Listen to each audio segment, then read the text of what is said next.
Yofanina Nalikolo Nakiti Yabu Ulebayo Emanete Yosani Kolo Yama Botanoso Ibotanama Nana Sabe Tokumi Sako Mona Kolo Dosajonaye Yakamuni Mona Sabe Sopanaka Sinadesha Gengi Saba Salino Yo Netolako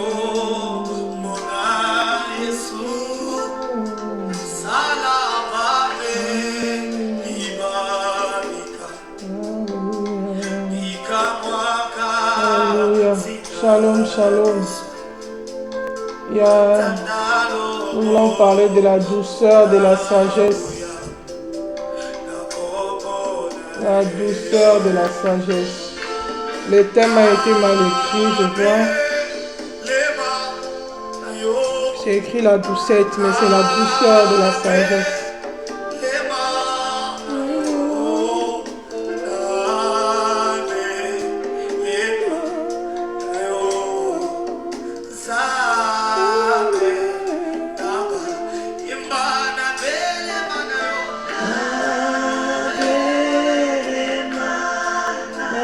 Nous sommes en train de partager.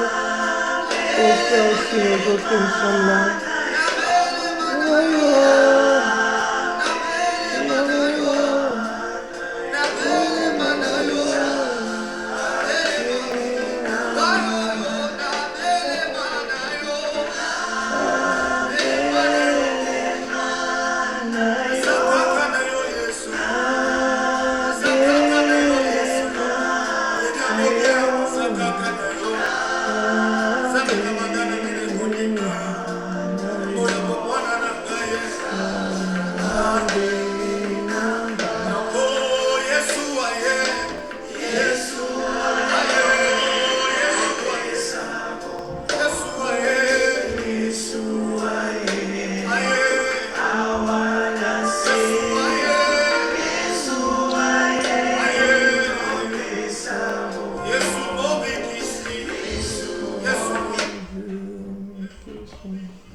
Shalom, shalom, shalom. Nous rendons grâce à Dieu. Nous le bénissons pour le temps qu'il nous accorde d'être encore là, pour pouvoir partager sa parole. Vraiment, nous sommes infiniment reconnaissants de la part de Dieu pour son amour, pour tout ce qu'il accomplit dans notre vie, pour sa fidélité. Nous lui rendons grâce parce que beaucoup de gens sont morts, beaucoup de gens ne sont pas là. Mais il nous accorde la grâce d'être là, la grâce de pouvoir encore venir partager sa parole, de venir nous édifier mutuellement. Nous lui disons merci.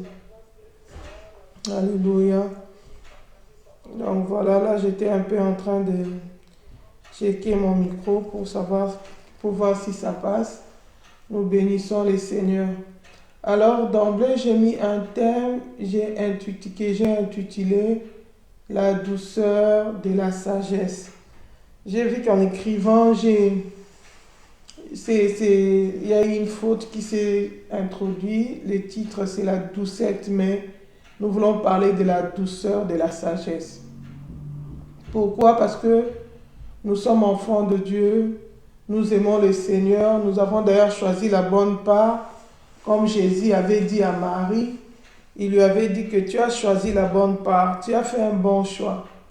C'est vrai, nous avons choisi la bonne part, nous avons choisi Christ et nous travaillons chaque jour, au jour le jour, pour améliorer notre relation avec Dieu. Nous travaillons au jour le jour pour améliorer notre conduite envers Dieu. Nous travaillons de mieux en mieux. Pourquoi? Parce que nous avons un objectif. Cet objectif, c'est d'atteindre les cieux. Nous savons tout ce que Jésus-Christ a dit dans la parole, qu'il est allé nous préparer une place et qu'il reviendra après nous chercher. Alors nous qui sommes restés, nous avons une mission. Nous sommes en train de travailler au jour le jour pour que le jour où Jésus-Christ reviendra, qu'il puisse nous trouver agréables à lui. Que le jour où il reviendra, que nous puissions entrer dans la gloire, que nous puissions hériter le royaume des cieux. C'est ça même le but de la foi. C'est ça même le but de la vie chrétienne. C'est le salut de l'humanité. C'est la raison pour laquelle Jésus-Christ a quitté le trône. Il est venu mourir à la croix. C'est pour que moi et toi, nous puissions quitter la condamnation. Parce qu'il est écrit que car tous ont péché et sont privés de la gloire de Dieu. Donc l'humanité entière, nous étions privés de la gloire de Dieu. Nous étions condamnés. Mais Dieu, dans son amour, comme un papa responsable qui avait les soucis de sa créature, il a trouvé la solution au travers de Christ. C'est au travers de Christ que nous sommes réconciliés avec Dieu. C'est au travers de Christ que nous avons eu le pardon de péché. C'est au travers de Christ que nous avons droit au salut. Alléluia. La Bible dit, Dieu a tant aimé le monde qu'il a envoyé son Fils unique afin que quiconque croit en lui ne périsse point mais qu'il ait la vie éternelle. L'objectif pour lequel Jésus est venu, c'était pour que nous puissions quitter la perdition, mais que nous puissions avoir la vie éternelle. Ça, c'est l'objectif de Christ. Pour qu'en croyant en lui, que nous passons de la mort à la vie, que nous quittons la mort éternelle, la condamnation éternelle, les temps de feu, le jugement éternel, l'enfer, pour aller au ciel, pour aller, alléluia, entrer dans la gloire de Dieu, alléluia, pour hériter le royaume des cieux, pour que nous puissions recevoir la vie éternelle. Mais bien aimés, dans notre marche sur la terre, je me souviens encore Jésus-Christ, quand il était à Gethsémane, il priait, il disait à son Père, il dit, je m'en vais vers toi, je ne serai plus avec eux, mais ils sont dans ce monde, mais ils ne sont pas du monde. En attendant le retour de Christ, nous sommes encore dans le monde. Et nous sommes encore dans ce monde. N'oublions pas, la Bible dit que le monde entier est sous le pouvoir du malin. Le monde est régi par les diables. Et il y a des systèmes établis dans le monde. Il y a des règles qui sont dans le monde, qui ont pour objectif d'amener les gens en enfer. Mais nous sommes appelés à mener une vie de mise à part, une vie de distinction selon les lois du ciel. Parce que nous ne sommes pas citoyens terrestres, nous sommes citoyens célestes. Nous sommes des pèlerins sur cette terre des hommes. Et nous marchons vers le ciel. Et le Seigneur nous avait laissé sa parole pour nous éclairer. Alléluia.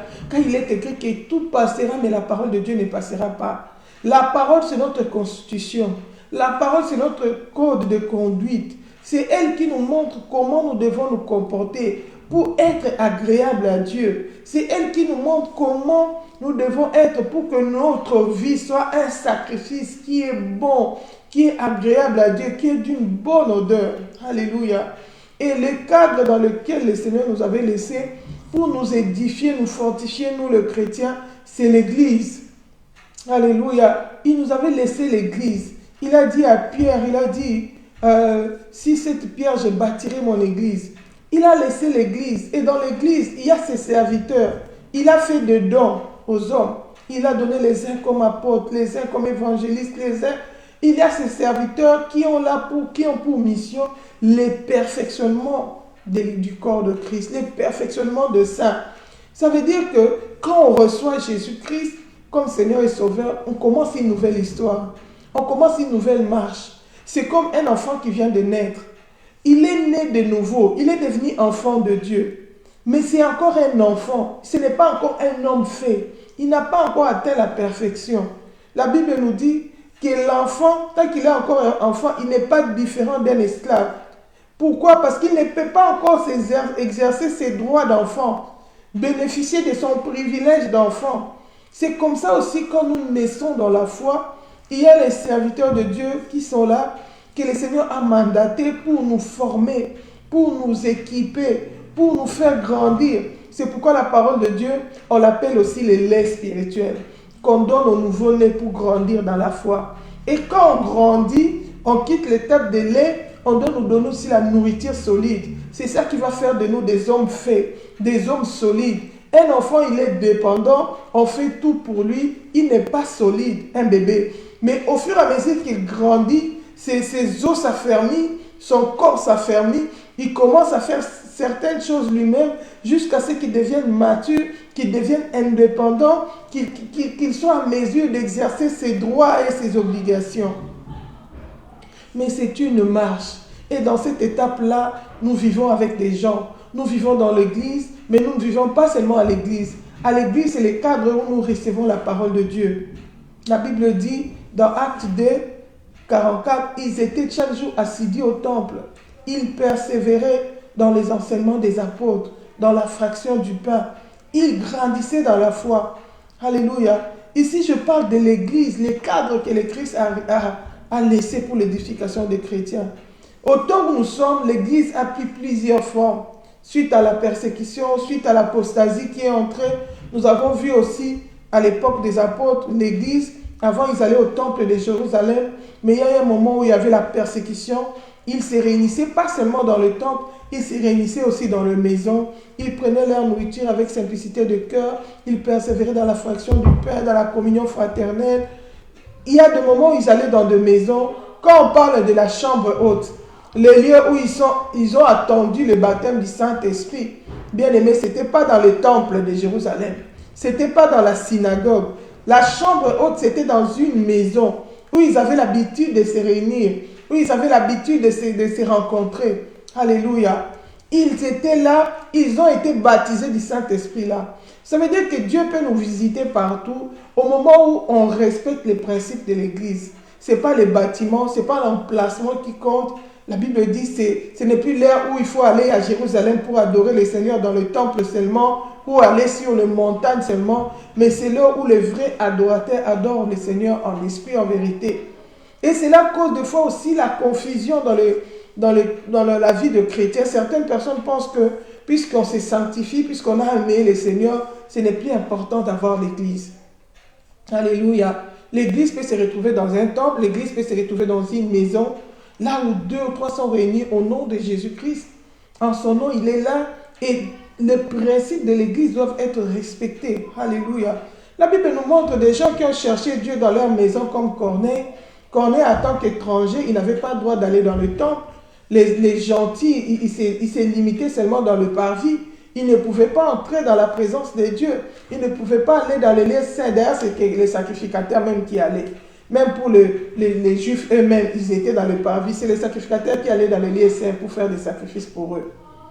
Mais quand Jésus-Christ est venu, au travers de l'œuvre de la croix, la Bible dit que le mur de séparation qui était entre nous et Dieu a été brisé. Le rideau du temple s'est déchiré en deux. Nous avons eu accès dans le lieu saint et jusque dans le lieu très saint. Aujourd'hui, tout enfant de Dieu, la Bible dit, quiconque invoquera le nom de l'Éternel sera sauvé. Là où tu cherches le Seigneur, il se laisse trouver. Alléluia. Mais n'oublions pas que l'œuvre de Dieu s'est faite dans l'ordre. L'œuvre de Dieu, quoique l'Église prenne plusieurs formes, l'œuvre de Dieu s'est faite dans l'ordre. Alléluia. Il faut respecter les principes de Dieu. Il faut respecter ce que Dieu a établi. Il faut respecter aussi les hommes de Dieu, le ministre de Dieu, que le Seigneur a établi pour notre édification, que le Seigneur a établi pour notre bénédiction. Alléluia. C'est vrai que nous vivons dans le temps de l'apostasie, de la confusion, où il est difficile de reconnaître des vrais serviteurs, mais le Saint-Esprit, si tu as vraiment le Saint-Esprit, il va te convaincre. La Bible dit que l'Esprit nous convaincra de la vérité, de la justice. D'ailleurs, un vrai enfant de Dieu, avant d'aller prier quelque part, tu dois prier ton Père, lui demander, Seigneur, faut-il que j'aille dans cette église-là? Est-ce que c'est ta volonté que moi, j'évolue dans cette église-là? Et le Seigneur va orienter tes pas. Tu sais que tu es là par la volonté de Dieu. C'est Dieu qui a placé cet homme de Dieu là pour veiller sur ton âme, pour travailler pour le perfectionnement de ton âme.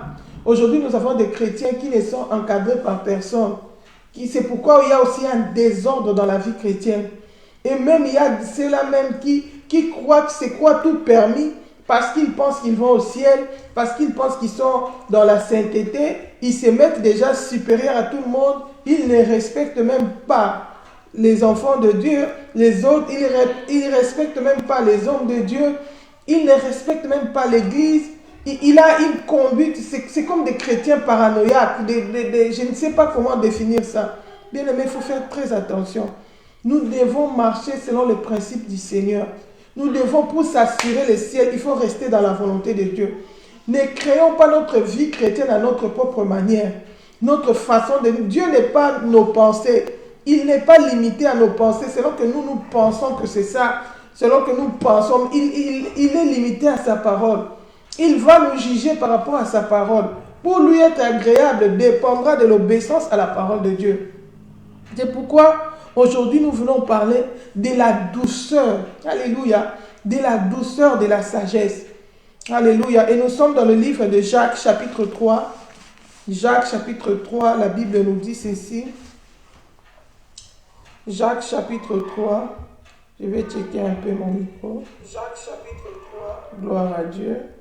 Jacques chapitre 3 au verset 13. La Bible nous dit ceci. Lequel d'entre vous est sage et intelligent, qu'il montre ses œuvres par une bonne conduite, avec la douceur de la sagesse. Bien-aimé, la personne qui est sage, qui est intelligent, parce que la Bible dit que la crainte de l'Éternel, c'est le commencement de la sagesse.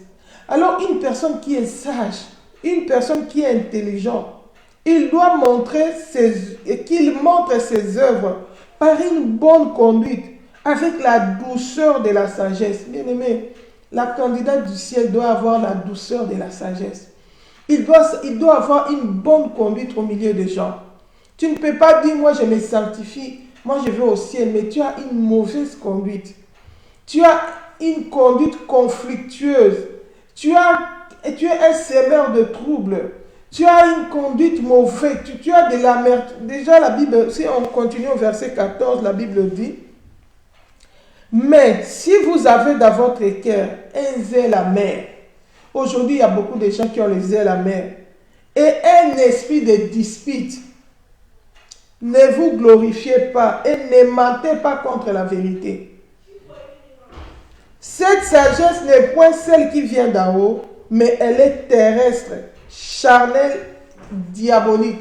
Bien aimé, il faut sonder ta vie. Il faut regarder, quand tu regardes ta vie, il faut sonder sa vie.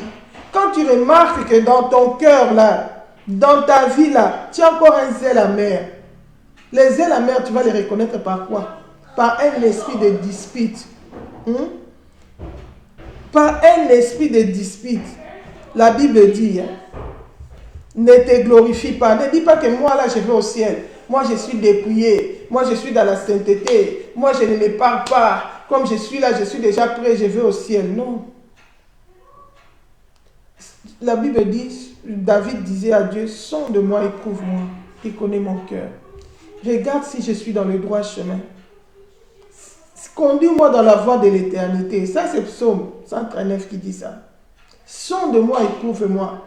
Regarde si je suis dans le droit chemin. Parce que tu peux te tromper dans ton jugement. Tu penses que tu es agréable à Dieu. Parce que peut-être tu as enlevé les faux cheveux. Peut-être parce que tu ne te parles pas. Peut-être parce que tu ne portes pas de bijoux. Bien aimé. Mais si dans ton cœur, il y a encore l'amertume. Il y a encore les esprits de querelle. Les esprits de dispute. Tu as de mauvais sentiments. Il y en a qui ont de mauvais sentiments à l'égard des païens, des gens de l'extérieur. Il leur montre qu'elle, elle est sainte. Elle, c'est elle qui va au ciel. Bien aimé, la Bible dit même devant ceux du dehors, nous devons avoir une conduite irréprochable. Parce que si nous voulons les gagner, si nous voulons les amener vers Christ, nous devons témoigner de l'amour. Nous devons avoir une bonne conduite, afin qu'ils soient touchés par notre conduite, qu'ils aient envie de venir à Christ. C'est ça même notre évangélisation. Et quand nous finissons avec les gens du dehors, la Bible dit, avec les gens du dedans, là, le frère et les sœurs, nous devons encore témoigner plus d'amour. Nous devons encore faire plus de bien. Mais actuellement, il y a un esprit qui règne qui séduit beaucoup de chrétiens, qui se disent sanctifiés, qui se disent nous allons au ciel, nous aimons le Seigneur. Il y a un esprit de mépris, de jugement, d'accusation, de querelle. Bien-aimé, si toi tu es là que pour accuser les autres, pour pointer les autres du doigt, je doute fort que l'esprit qui t'anime, c'est l'esprit du Saint, c'est le Saint-Esprit. Parce que la Bible dit que l'accusateur de nos frères, il y a des gens comme ça, il ne va pas faire l'impudicité. Il est là pour lui, il ne va pas faire l'impudicité. Mais il est toujours dans la médisance. Il a un trône devant lui où il juge toutes les actions des hommes. Lui, il est déjà accompli. Bien aimé, déjà, c'est de l'orgueil. Quand tu le fais, tu n'es pas agréable à Dieu. La Bible dit ne jugez point. Les juges, il arrive bientôt. Mais tu vas trouver des gens qui sont même dans la retraite, qui sont même dans les lieux de prière. Mais quand le Seigneur va t'ouvrir leur cœur, tu te dis waouh. Les animosités, les jugements. Surtout, nous qui avons embrassé la sainteté, nous pensons que nous sommes déjà arrivés. Nous pensons que nous sommes déjà quelque chose. Ça nous donne le droit de juger. Ça nous donne le droit de parler même du mal des hommes de Dieu. La Bible dit, même l'archange Michaël, l'archange Michaël est saint. C'est un saint, il est un ange auprès du Seigneur.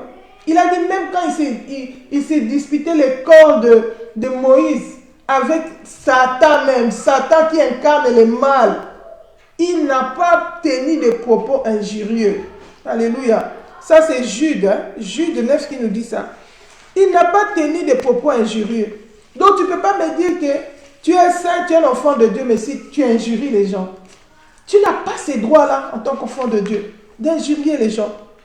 Que tu sois 100 fois saint, ça ne te donne pas ces droits-là. Mais le diable va te tromper, il te met dans une position, tu crois que tout est permis. Alors tu peux juger, tu peux injurer. Il y a même qui injurie les gens au nom de Jésus. Mais tu cours vers ta perdition. La Bible dit, ne vous trompez pas. Cette sagesse-là, ça ne vient pas de Dieu. Elle est diabolique, elle est charnelle, elle est terrestre. Ne crois pas que si tu finis d'insulter les gens là, tu vas au ciel. Non, tu vas en enfer. Ça, c'est le chemin large espacé qui amène en enfer. Alléluia. Jude. J'allais lire ce verset, ça fait tellement longtemps. De Jude. Jude 9, je crois que je vais retrouver cela. Jude, c'est seulement de Jude, verset 9. La Bible dit, c'est seulement un chapitre, dont on donne seulement le verset. Jude, verset 9, la Bible dit,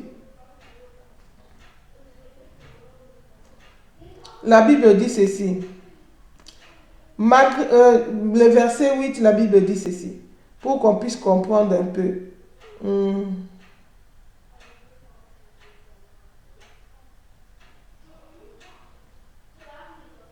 On peut lire même au verset 5 pour comprendre.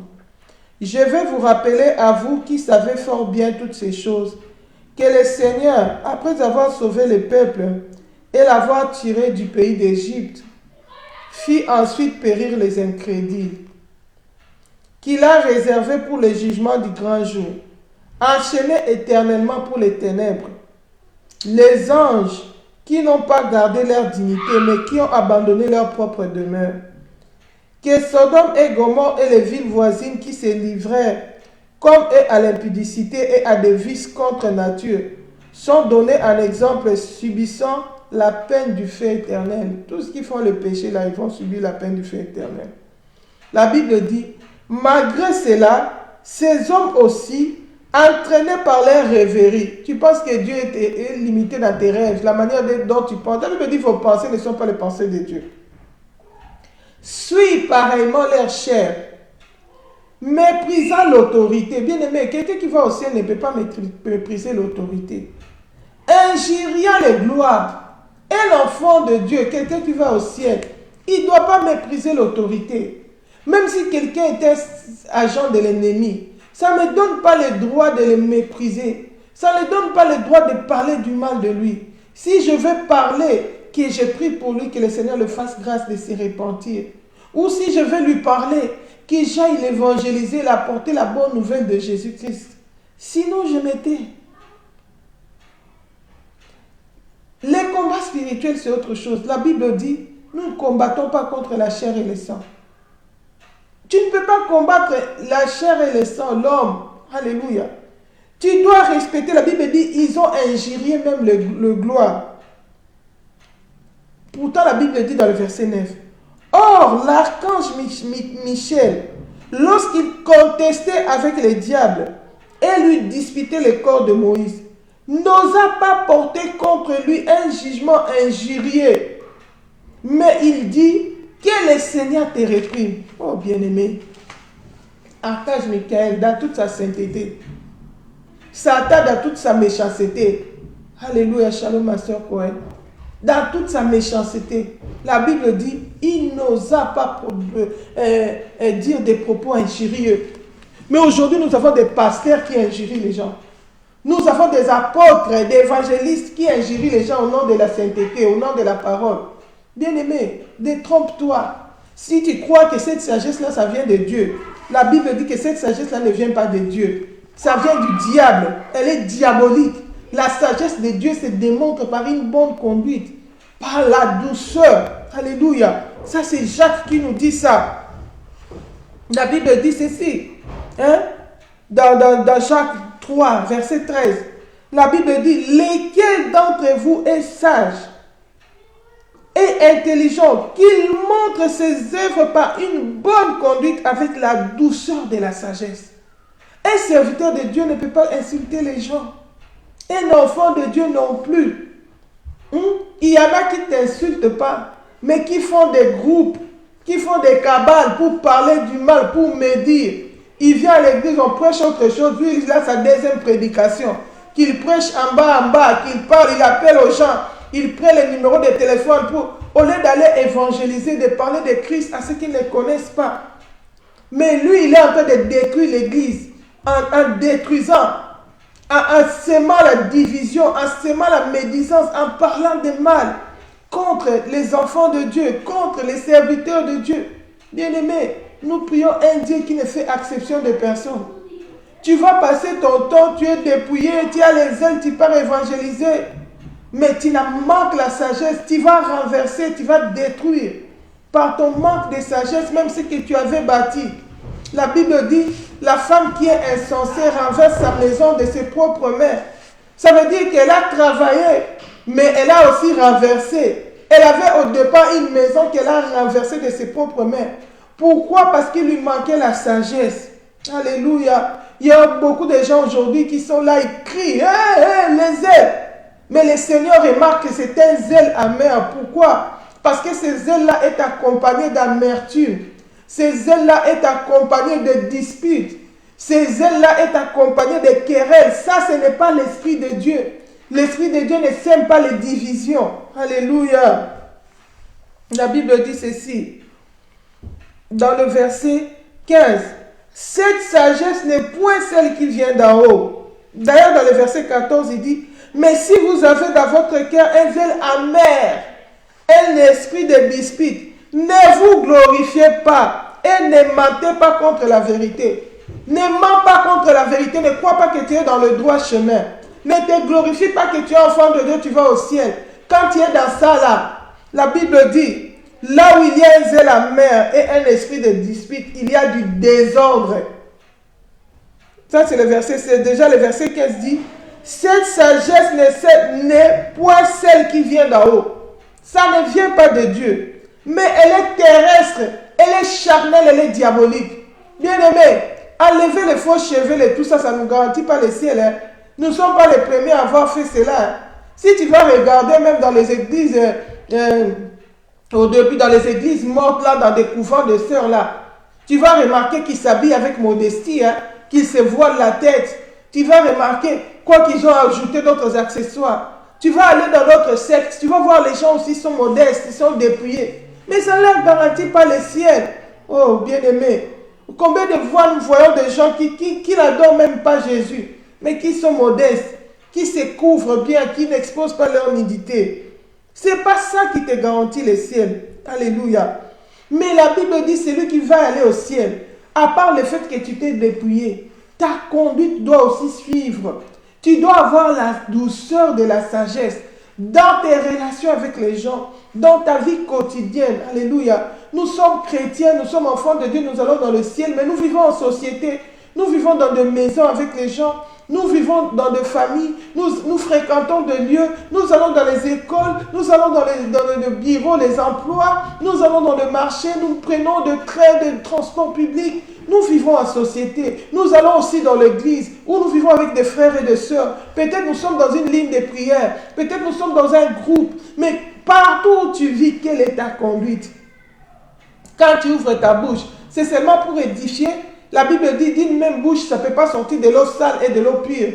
Toi qui prêches la sainteté, toi qui dis qu'il faut choisir Christ, mais est-ce que ta conduite aussi prêche la sainteté? Est-ce que tu es là où tu passes? La Bible dit, Hébreux 12 nous dit quoi? Nous devons rechercher la paix avec tous et la sanctification, sans laquelle il ne verra Dieu. Recherchez, Hébreux 12, 14. Recherchez la paix avec tous. Alléluia. Et la sanctification, sans laquelle personne ne verra Dieu. Qu'est-ce dit? Veillez à ce que nul ne se prive de la grâce de Dieu, à ce qu'aucune racine d'amertume poussant des rejetons ne produise du trouble et que plusieurs ne soient affectés. Bien-aimé, tu recherches, la Bible dit, avant même on parle de la sanctification, on dit recherche la paix avec tous. Bien-aimé, quand tu n'es pas en paix avec les gens, il n'y a pas de sanctification là-dedans. Tout ce que tu fais là, c'est suivre. On dit recherche la paix. Commence par la paix. Quand tu recherches la paix, tu commences déjà à te sanctifier. C'est déjà une étape de la sanctification. Et la Bible dit, et la sanctification, sans laquelle personne ne verra Dieu. Nous devons veiller dans notre conduite, que nous ne puissions pas être des semeurs de troubles. Toi, quand tu pars dans ces lieux-là, les gens doivent se diviser. Les gens doivent se haïr. Tu sèmes les troubles, tu viens dans une relation, tu divises les gens. Tu pars dans tel milieu, tu divises les gens. Tu as une langue de venin. Tu es là que pour parler du mal. Tu es là, mais tu te dis j'aime le Seigneur, oh j'aime le ciel, oh hein. Si tu commences à parler de Jésus, on dit oh celle-là elle maîtrise toute la Bible. Mais quand on regarde ta conduite, le contraire. Bien aimé, la Bible dit tu te trompes. Cette sagesse-là, elle est terrestre, elle est diabolique, elle est charnelle. Ça vient du diable. Quand on dit elle est diabolique, donc c'est la ruse du diable. C'est ce que la Bible dit, les gens auront l'apparence de la piété. Quand on te voit comme ça, on dit, ah, elle aime le Seigneur, elle est dépouillée, elle est zélée. Quand elle qui va évangéliser, elle est là. Mais quand on regarde dans l'église, finalement, on fait le bilan. Tu as amené combien de gens dans la foi? Tu as fait sortir combien de gens dans l'église? Ce que tu as fait sortir sont plus que ce que même tu avais amené. Tu deviens un trouble fait. Tu commences à mener la destruction. La Bible dit, nous devons veiller que ça ne soit pas au milieu de nous, ça. Alléluia. Veille à ce que nul ne se prive de la grâce de Dieu. Que les gens ne quittent pas l'église à cause de toi. Parce que tu les as choqués. Bien-aimé, même un enfant de Dieu, même pour quitter l'église, hein, le Saint-Esprit doit te convaincre, doit te dire que là, c'est depuis ton lieu, vas-y. Mais si même toi là qui quittes l'église parce que peut-être tu as été outragé, tu n'es pas encore brisé. Il te faut encore du brisement. Bien-aimé, dans la vie chrétienne, dans la foi, nous sommes appelés à passer par des châtiments. Alléluia. Nous sommes appelés à passer par des châtiments. Alléluia. Nous allons un peu lire la parole de Dieu dans le livre de 2 Corinthiens chapitre 12. Non, on reste encore dans Hébreux. Dans Hébreux 12, là seulement, si on regarde dans le verset...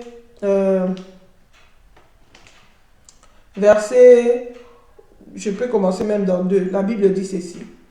Ayant les regards sur Jésus, les consommateurs de la foi qui envie de la joie qui lui était réservée, a souffert la croix, méprisé l'ignominie et s'est assis à la droite du trône de Dieu. Bien-aimé, notre Maître Jésus, pour nous sauver, il a souffert l'ignominie. Il a souffert, il a méprisé l'ignominie, il a souffert la croix. Pourquoi il a fait? Pour mon salut et pour ton salut. Pourquoi? Il avait, la Bible dit, envie de la joie qui lui était réservée. Il a accepté de souffrir, il a accepté le mépris. Il s'est assis à la droite du trône de Dieu. Il a mérité parce qu'il a payé le prix. La Bible continue dans le verset 3, il dit, considérez en effet celui qui a supporté contre sa personne une telle opposition de la part des pécheurs, afin que vous ne vous lassiez point l'âme découragée. Bien-aimé, un enfant de Dieu, tu ne dois pas te décourager dans la vie chrétienne parce qu'un tel a été ton occasion de chute, parce qu'un tel t'a méprisé, parce que non. Quand on choisit les ciels, on doit accepter les mépris. Ça nous forme. Ce sont des châtiments que le Seigneur nous donne pour nous parfaire, pour nous faire passer de l'état des hommes, des bébés spirituels, à l'état des hommes matures, à l'état de la perfection. Alléluia. Le verset 4 de Hébreux continue, il dit ceci. Vous n'avez pas encore résisté jusqu'au sang, en luttant contre les péchés. Bien-aimés, beaucoup de gens, ils sont bien jusqu'à ce qu'on leur provoque, jusqu'à ce qu'on leur méprise. Là, vraiment, il va te faire sortir les cornes. Là, ça veut dire que tu n'es pas encore converti. La Bible dit, repentez-vous et convertissez-vous. Celui qui est converti, même quand il est éprouvé, on remarque sa vraie nature. C'est l'épreuve qui révèle la nature de l'homme. C'est quand tu es humilié qu'on saura si tu es vraiment converti. Si tu es vraiment brisé, shalom maman Angèle, si tu es vraiment transformé, cela va se faire ressentir. C'est quand tu passes par l'épreuve, c'est quand tu passes par les humiliations qu'on va comprendre que cette personne est réellement née de nouveau. Cette personne est réellement convertie. Elle a changé la manière de se conduire. Elle est née de nouveau, elle est transformée. Elle est préparée pour le ciel. La Bible dit, vous n'avez pas encore résisté jusqu'au sang, en luttant contre les péchés. Et vous avez oublié l'exhortation qui vous est adressée comme à des fils. Mon fils, ne méprise pas les châtiments du Seigneur et ne perds pas courage lorsqu'il te reprend. Car le Seigneur châtie celui qu'il aime et il frappe de la verge tous ceux qui reconnaissent pour ses fils. Bien aimé, quand le Seigneur nous châtie, il ne va pas venir comme ça avec un fouet nous taper. Hein. Il va passer par les hommes. Il va permettre que ces frères-là que tu voyais qui étaient spirituels deviennent ton occasion de chute. Fasse quelque chose qui te blesse. Fasse quelque chose. Mais aujourd'hui, nous avons des enfants de Dieu qui ne sont pas nés de nouveau, qui ne sont pas brisés. Dès qu'on fait quelque chose, des fois, ce n'est même pas un péché, mais quelque chose seulement qui ne va pas dans la même direction que ce qu'elle aime. Elle prend en amertume les gens. Elle entre dans la médisance. Elle prend des décisions. Des fois, elle quitte même l'église. Nous avons comme ça des chrétiens ambulants qui vont d'un groupe à l'autre, qui sèment les troubles partout où ils passent. Quand elle vient là-bas, elle commence à calomnier le groupe dans lequel elle était. Mais elle ne va pas aussi faire longtemps où elle est venue. Bientôt, elle va encore trouver des défauts. Parce que l'homme n'est pas parfait. Elle va encore trouver des faiblesses. Elle va encore voir l'objet de calomnie. Elle va encore voir l'objet de critiques, de semer les troubles. Elle va encore dans l'autre. Bien aimé, si tu as cette semence-là, c'est la semence du diable. La Bible dit cette sagesse-là, c'est la mère. Ça ne vient pas de Dieu, c'est terrestre, c'est diabolique. Si tu es comme ça, il faut dire au Seigneur, délivre-moi. Seigneur, brise-moi parce que je vais hériter le ciel. Tu vas courir, tu penses que tu es agréable au Seigneur, que tu perds ton temps. Tu échappes au brisement de Dieu. Tu ne laisses pas le temps à Dieu de te briser, de te transformer, de te changer. Mais Dieu nous change au travers des hommes, au travers des épreuves. Tu peux te retrouver dans l'assemblée. La Bible dit quoi? Il y a eu un moment dans l'église de Jérusalem, on a remarqué des failles. On a dit que non, on a remarqué que les veuves étaient négligées dans la distribution, dans les distributions qu'on faisait. Les apôtres, ils ont dit non, c'est pas bien que nous, on doit s'occuper de la parole, de la prière, qu'on a encore faire les distributions des nourritures, qu'on charge des diacres. C'est comme ça qu'on a établi des diacres dans l'église, pour résoudre ces problèmes-là. Et ils ont cherché la solution, ils ont avancé.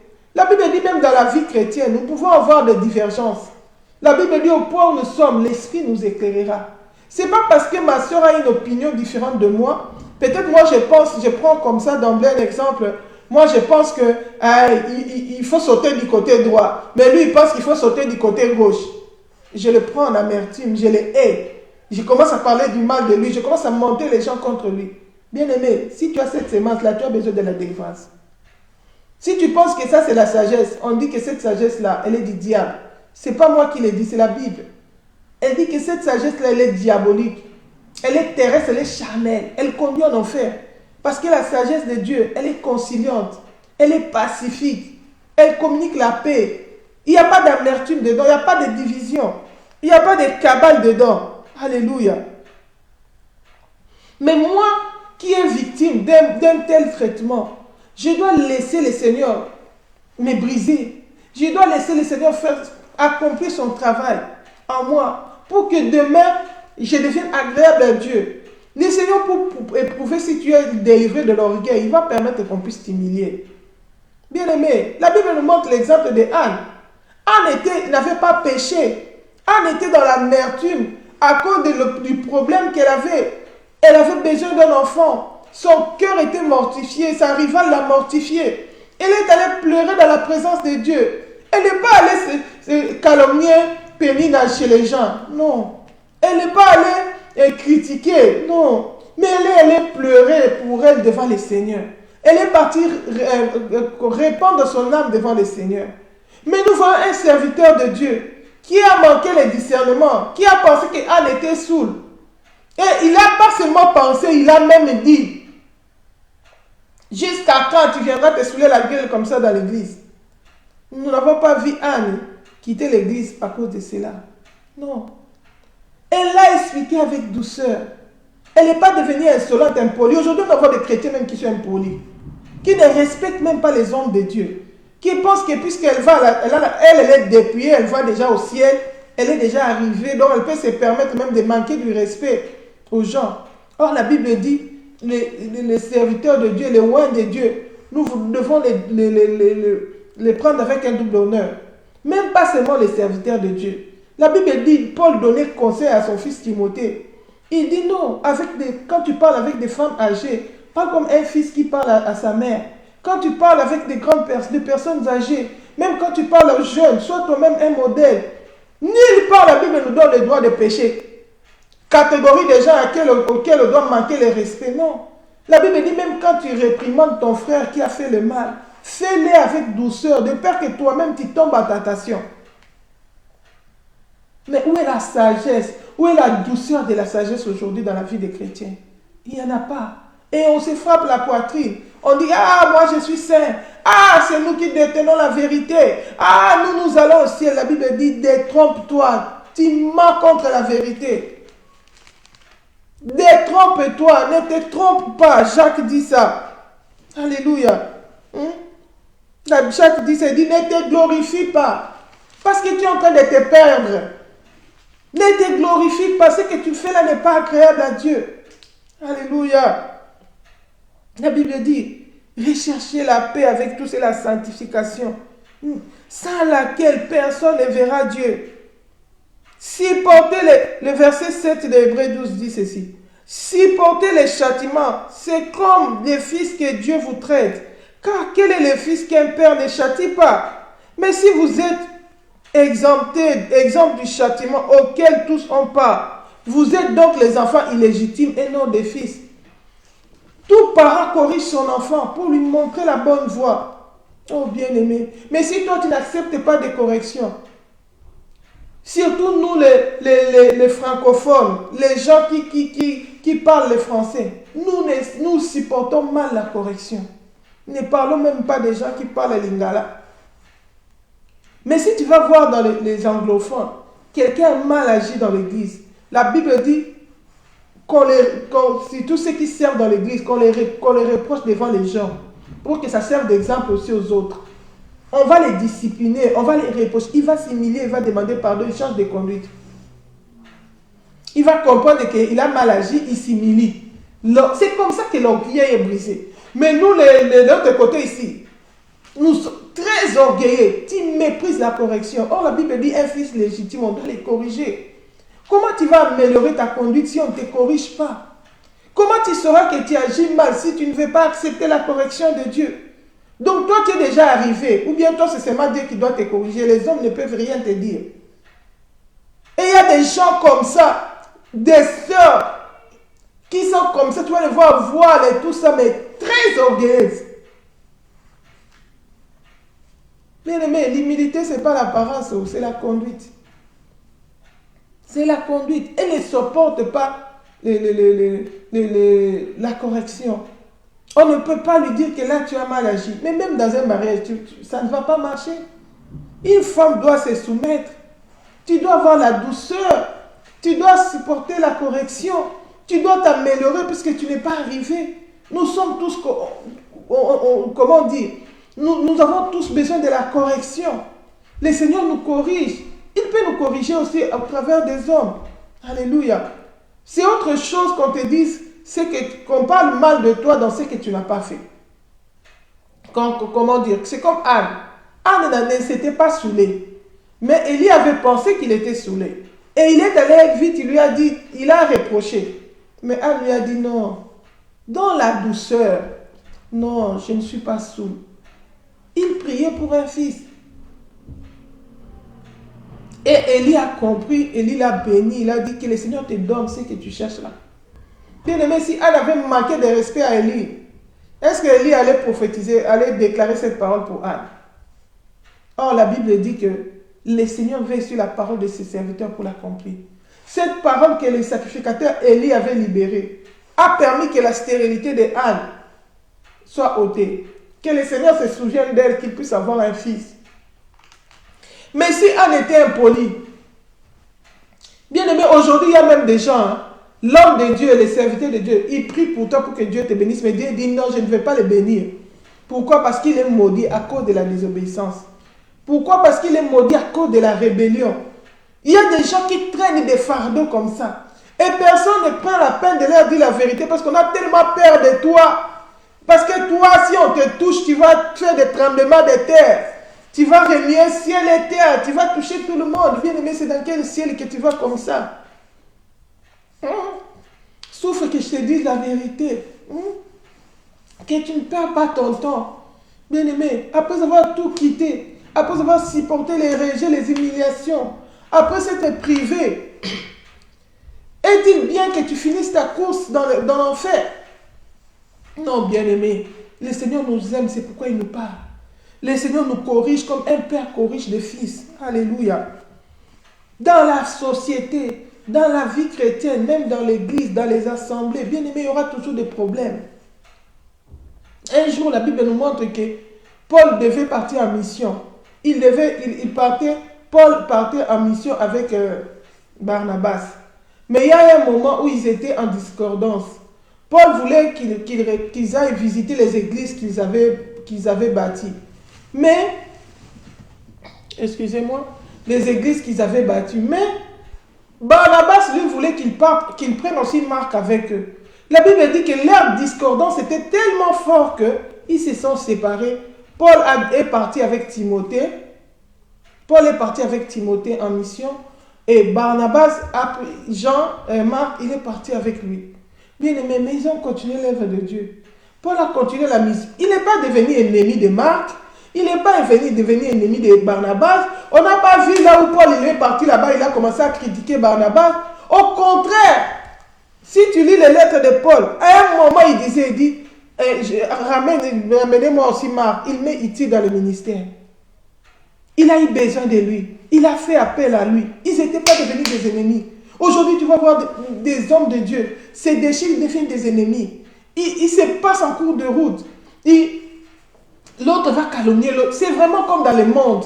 Quand je me sépare avec une personne, je dois commencer à parler mal de lui pour que les gens pensent qu'il est mal, qu'il est mauvais. C'est moi qui est bien. C'est moi qui suis bien. Pour que les gens viennent de mon côté. Bien aimé, ça c'est le charnel, c'est diabolique. Nous sommes citoyens du ciel. Nous allons au ciel. Nous avons notre façon à nous de nous conduire. Nous avons la parole de Dieu comme modèle.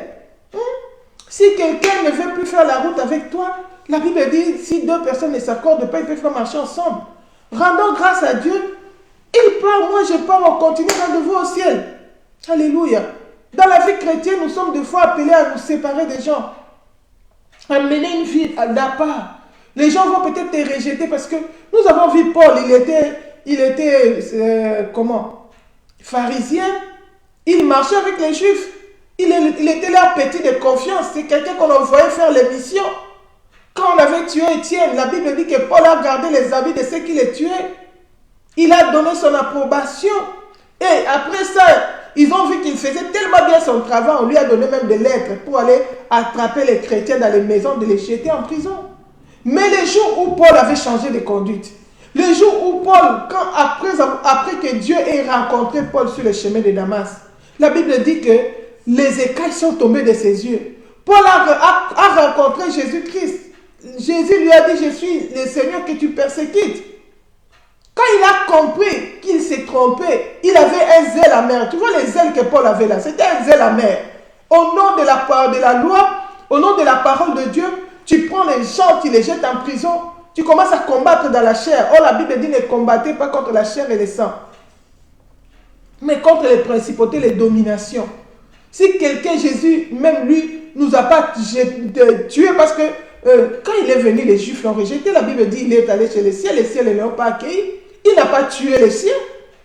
Il dit, je mets devant vous la vérité, la vie et la mort. Choisissez la vie. Il donne un bon conseil.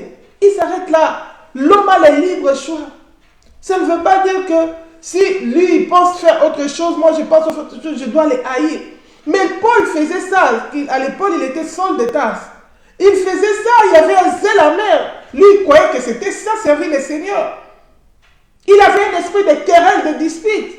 Il querellait les chrétiens. Il allait les attraper en prison, les attraper dans les maisons, les jeter en prison. Le Seigneur l'a rencontré. Aujourd'hui, le Seigneur te rencontre au travers de cette parole. Le Seigneur te parle. Le Seigneur lui a dit, je suis Jésus. Paul, en faisant ça, tu me persécutes. Bien aimé, quand tu persécutes un autre chrétien, tu persécutes Christ.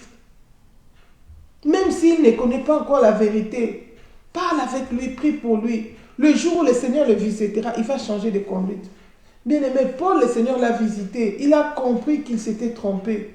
Il s'est repenti, il a changé de conduite. Mais quand il a changé de conduite, quand il a voulu obéir à la parole de Dieu, il s'est créé des ennemis. Les gens qui étaient ensemble avec lui quand il persécutait les chrétiens se sont retournés contre lui. Ils ont voulu maintenant mettre la main sur Paul pour les tuer, pour les jeter en prison. Bien aimé, ce n'est pas Paul qui avait cherché ça, mais c'est son obéissance à la parole de Dieu qui lui a créé des ennemis. Mais Paul n'allait pas quereller avec eux, ne les injuriait pas. Il continuait à prêcher la vérité. Chaque fois qu'on lui donnait l'occasion de parler, il profitait pour prêcher Christ. Car la Bible dit, même quand vous amènerez dans des tribunaux, ne méditez pas ce que vous allez dire. Ce que vous allez dire vous sera donné au même instant. Chaque fois qu'il avait l'occasion de parler, il témoignait Christ. Et la Bible dit, le Seigneur l'encourageait. Et l'autre jour, après avoir parlé dans la prison, l'ange du Seigneur est venu l'encourager, lui dire, prends courage. De la même manière, tu m'as témoigné ici, tu vas encore me témoigner à Rome. Pendant que l'opposition était là, il gardait la sanctification. Il craignait Dieu. Il exhortait d'autres chrétiens que c'est par beaucoup de tribulations qu'il nous faut entrer dans le royaume de Dieu. Puis mais c'est par beaucoup de tribulations. Toi aussi, tu passes par les tribulations, tu commences à haïr les gens. Oh, tu deviens un meurtrier. Oh, la Bible dit, aucun meurtrier n'héritera le royaume de Dieu. Bien aimé, tu tournes en rond. Tu souffres pour rien. Tu risques de manquer le ciel. On te persécute parce que tu as choisi Jésus. Mais toi aussi, tu hais les gens parce qu'on t'a persécuté. Finalement, tu vas en enfer. Parce qu'un meurtrier ne peut pas hériter le royaume de Dieu. Celui qui hait les gens ne peut pas hériter le royaume de Dieu. La Bible dit, ne vous vengez pas vous-même. Ne rendez pas le mal pour le mal. Nous sommes citoyens du ciel. Nous allons au ciel. Demande au Seigneur de t'aider, de te fortifier pour que tu n'ailles pas dans la vengeance, mais que tu t'améliores dans la sanctification, que tu te perfectionnes de jour au jour. Tu améliores ta relation avec Christ. Pourquoi? Parce que Jésus-Christ revient bientôt. Il reviendra prendre une église qui est sans tache, sans ride. Alléluia. La Bible dit rien de sué n'entrera dans le ciel. Alors ne perds pas ton temps après avoir souffert, après avoir passé par des persécutions, des privations. Tu as manqué de tout à cause du Seigneur. Mais que ces jours-là, tu rates le ciel. Pourquoi? Tu es passé à côté de l'essentiel. Tu es entré dans la distraction. Tu as eu un zèle amer. Tu es entré dans les médisances. Alléluia. Paul était en train d'exhorter les gens de Corinthe. 2 Corinthiens 12, verset 20. Il était en train d'exhorter les gens de Corinthe. Il a vu que ces gens-là n'étaient pas matures. Ils ne comprenaient pas. Ils avaient un zèle amer au milieu d'eux. À tel point que Paul, quand il a remarqué ça, il a refusé même qu'on puisse lui donner l'offrande là-bas. Il a refusé même d'être à charge d'eux. Il voulait qu'il change d'abord de conduite. Bien aimé, il y a des gens comme ça même, infidèles. Il vient et te donne la dîme, tu refuses. Tu es un serviteur de Dieu. Quand tu vois que quelqu'un a encore un zèle amer, il n'a pas encore compris les choses de Dieu. Il faut lui faire comprendre que tu n'es pas là pour l'argent, tu cherches son salut. qu'il se donne lui-même au Seigneur, qu'elle s'humilie d'abord. Parce que s'il n'est pas brisé, même s'il donne l'argent, elle va aller encore calomnier, parler, médire. Elle va ajouter encore la malédiction sur la malédiction. C'est comme ça, il y a des gens comme ça qui sont des partenaires des églises, qui croient que puisqu'ils donnent leur argent, ils ont le droit de faire les péchés, ils ont le droit de dicter les hommes de Dieu, ils ont les droits. Bien-aimé, nous devons te regarder en face et te dire la vérité, répands-toi. Si Jésus-Christ se trouve dans cette condition-là, toutes tes offrandes-là, ça t'aura servi à rien. Parce que tu vas aller dans l'enfer. Alléluia. Ok, les offrandes, les dîmes, nous donnons ça pour nous construire des maisons au ciel. Mais un ciel que tu ne vas pas habiter, pourquoi? Parce que tu as une mauvaise conduite. Un ciel que tu ne vas pas entrer, pourquoi? Parce que tu as eu un zèle amer. Non. Alléluia. 2 Corinthiens chapitre 12, verset 20, Paul dit ceci.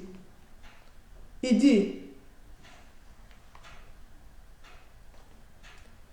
car je crains de ne pas vous trouver à mon arrivée tel que je voudrais, et d'être moi-même trouvé par vous tel que vous ne voudriez pas.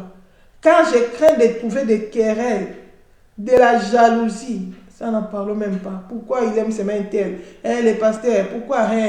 Pourquoi? Bien-aimé, abandonne ces choses, ça va te faire manquer le ciel. Des animosités. Ouh là là.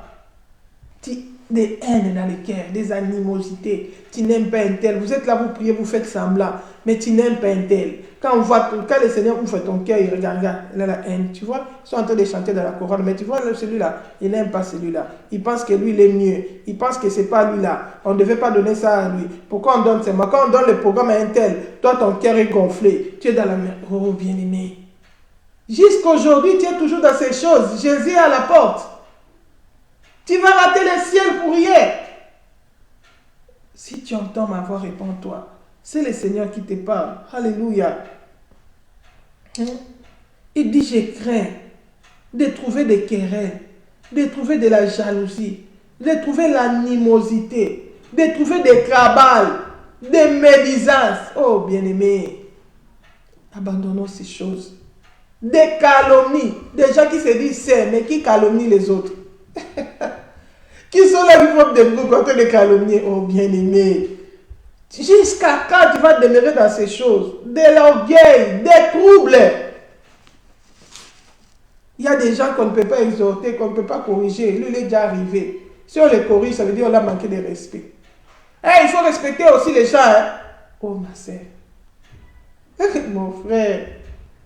Oh, ce qui est péché, c'est quand on te dit, ma soeur, ça c'est un péché. Tu vas vérifier dans la Bible, tu regardes, c'est pas bien. Tu demandes la force à Dieu. Si peut-être tu n'as pas la force d'abandonner, tu demandes l'aide du Saint-Esprit. Ne va pas haïr les gens. Ne deviens pas aigri. Ne deviens pas amer. Ne va pas haïr. Comme il t'a reproché, toi aussi tu dois chercher son défaut pour que tu aies aussi faire sortir ça devant les gens, pour les critiquer, pour parler mal de lui. Lui, il pense que quoi? Lui, il dit seulement ça, lui aussi ça. C'est la question de lui aussi ou c'est la question de se parfaire pour aller au ciel, d'améliorer sa conduite. Nous ne sommes pas encore arrivés. Nous connaissons en partie. Nous prophétisons en partie. Mais quand c'est clair dans la Bible que ce que tu fais, ce n'est pas bien, répands-toi et le courage de te repentir. Si tu n'arrives pas à dire, Seigneur, brise-moi. L'homme se mesure devant l'épreuve. Bien-aimés, travaillons avec crainte et tremblement pour notre salut. Améliorons notre conduite. Travaillons jour pour jour. La Bible dit, ne nous décourageons pas. Dans Hébreu 10, on a dit, il ne faut pas te décourager parce que le Seigneur te châtie. Parce que tu es humilié, tu es découragé. Tu deviens négligent. Tu négliges l'œuvre de Dieu. Parce que toi, on ne peut pas te reprocher. Parce que toi, tu es déjà arrivé. Toi, on ne peut pas te dire quelque chose. Bien-aimé. Jésus même, on a dit quelque chose, il est resté silencieux, il n'a pas haï les gens. À la croix, il a ouvert la bouche, il a dit, Père, pardonne-leur leur péché. Ils ne savent pas ce qu'ils font. Ils sont tellement dans l'ignorance, c'est pourquoi ils se permettent, mais Seigneur, pardonne, ne leur impute pas les péchés. Mais toi qui pêches, on ne peut pas te parler. Oh, que le Seigneur nous brise. Que le Seigneur nous aide à hériter le ciel. Que le Seigneur transforme notre conduite. Beaucoup de gens qui se sanctifient, qui se sont dépouillés, vont rater le ciel à cause de ces choses ici qu'on est en train de parler. La conduite. La conduite. Il a une forte volonté. Lui, c'est ce qu'il veut que les gens doivent faire. Les gens doivent connaître sa volonté. Partout, on doit connaître sa volonté. Oh, bien-aimé. Un vrai chrétien qui va au ciel n'a plus de volonté. C'est quelqu'un qui a crucifié sa volonté sur la croix. Qui va dire, non pas ma volonté. Jésus nous a montré l'exemple. À Gethsémani, la mort c'était lourd pour lui. Il a prié, il a dit, Père, s'il est possible, éloigne de moi cette coupe. Toutefois, non pas ma volonté, mais que ta volonté soit faite. Bien aimé, le chemin d'ici, c'est chercher la volonté de Dieu. C'est accomplir la volonté de Dieu. Quand je sors de ma vie, je trouve que, si tel point je n'accomplis pas encore, ça devient mes sujets de prière. Seigneur, si tu venais aujourd'hui, regarde, tel péché, je n'arrive pas encore à abandonner. Tel point, je ne suis pas encore arrivé. Seigneur, brise-moi. C'est ça nos sujets de gêne. C'est ça qui doit être nos sujets de prière. Ce n'est pas seulement les choses de la terre. La Bible dit, affectionnez-vous aux choses du ciel. Bien-aimé, travaille. Ne t'arrête pas en chemin. Ne t'arrête pas, tu n'es pas encore arrivé. Ne regarde pas en arrière comme la femme de l'autre. Oh, parce qu'on a parlé mal du moi. Je retourne dans mes vomissures. Tu as accepté Jésus pour le salut de ton âme. Tu n'as pas accepté pour les gens. Même si les gens tombent dessus, Jésus ne t'a pas encore dessus. Il est fidèle. Tu l'as fait pour le Seigneur. Tu l'as fait pour plaire au Seigneur. L'endroit où tu y es, c'est par rapport à la volonté de Dieu. C'est pourquoi l'enfant de Dieu, il doit être là où Dieu veut qu'il soit. La Bible nous montre l'exemple. Paul dit, j'ai prié pour venir vers vous, mais l'Esprit ne m'a pas autorisé. Le Saint-Esprit ne m'a pas autorisé. Il a obéi, il est resté. Jusqu'à ce que le Saint-Esprit lui dise, il faut aller en Macédoine. Il a voulu partir en Asie, l'Esprit lui a interdit. Et il a eu en vision un Macédonien qui demandait qu'il vienne au secours. Ils ont discerné, ils ont compris que Dieu les appelait en Macédoine. Ils ont obéi. Un enfant de Dieu doit être conduit par le Saint-Esprit. Ça ne veut pas dire que là où je suis parti, si c'est Dieu qui va m'envoyer là-bas, il n'y aura pas de persécution. Ils sont partis en Macédoine, ils ont fait la mission que le Saint-Esprit les avait dit. Mais partout, il y avait l'opposition. Partout, il y avait le combat. Parce qu'il y a un ennemi, l'adversaire, le diable, qui ne nous laissera pas faire l'œuvre de Dieu. Qui ne nous laissera pas servir le Seigneur dans la paix. Qui va nous combattre. Il peut passer par les hommes, nous devons avoir le discernement. Nous ne devons pas réagir selon nos émotions, selon la chair. Et nous devons demander au Seigneur de nous briser. Parce que beaucoup d'entre nous, nous ne sommes pas brisés, nous sommes orgueilleux. Nous réagissons dans la chair. C'est pourquoi il y a des disputes. C'est pourquoi il y a des querelles. Nous sommes amorcés par notre propre convoitise. Oh bien-aimé. Moi, je ne convoitise pas le monde. Mais ta conduite, tu manques de douceur. La Bible dit la douceur de la sagesse. Aujourd'hui, demandons au Seigneur de nous donner la douceur de la sagesse. Que nous devenons des gens, des fils de paix. Des gens qui procurent la paix. Quelqu'un qui va au ciel procure la paix. Il apporte la bonne nouvelle de la royaume de Jésus-Christ. C'est une bonne nouvelle. Ça amène la joie. Une bonne nouvelle. La Bible dit c'est comme une eau fraîche. Pour une personne qui vient d'une terre lointaine. C'est comme ça qu'un enfant de Dieu. Elle redonne l'espoir. Elle redonne la joie. Elle communique la force. La paix de Jésus. Les gens qui sont troublés, elle leur montre une porte de solution qui est Jésus-Christ. Oh bien-aimés, ne détruisons pas l'œuvre de Dieu à cause de notre conduite. Ne faisons pas fuir les gens de la présence de Dieu à cause de notre conduite. Que le Seigneur nous aide. Que le Seigneur nous fasse grâce. Et qu'un jour, quand Jésus reviendra, nous puissions entrer dans la gloire. Que ce message ne nous serve pas de condamnation, mais qu'il nous rapproche du Seigneur. Qu'il nous prépare davantage pour le ciel. Voilà, nous allons nous arrêter là pour aujourd'hui. Si Jésus-Christ ne revient pas, on se retrouve encore le samedi prochain. Par la grâce de Dieu, d'ici là, portez-vous bien. Passez un bon week-end avec Jésus. N'oublions pas, Jésus-Christ est en train de revenir. Sanctifions-nous, marchons de mieux en mieux. Travaillons avec crainte et tremblement pour notre salut. Que le Seigneur nous bénisse. Shalom, bye bye.